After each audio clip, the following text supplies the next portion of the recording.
সে পাঠিয়ে দিল। তখন মুখ থেকে লালা বের হতে শুরু করলো। তারপর অন্নময় কোষ সেই খাবারটি মুখের ভিতরে নিয়ে চিবিয়ে চিবিয়ে দেহের ভেতর দেহের ভাণ্ডারে পাঠিয়ে দিল।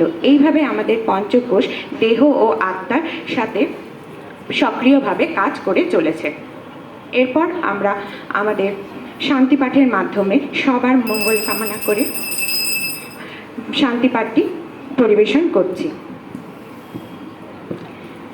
सर्वे भवन्तु सुखिनः, सर्वे सन्तु निरामया, सर्वे भद्राणि पश्यन्तु, मा कश्चित् दुःखभाग् भवेत्।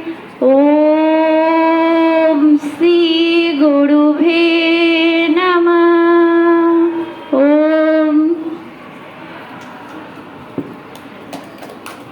ছুটির বেলায় আমি একটা রবীন্দ্রসঙ্গীত প্রেরণ করছি। পেয়েছি ছুটি বিদায় দেহ ভাই,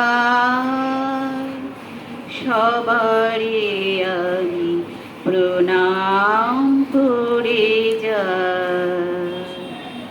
ফিরায় দিনু দ্বারের চাবি রাখি না ঘরের দাবি, সবার আজি প্রসাদ বাণী চাই, সবারে আমি প্রণাম করে যাই।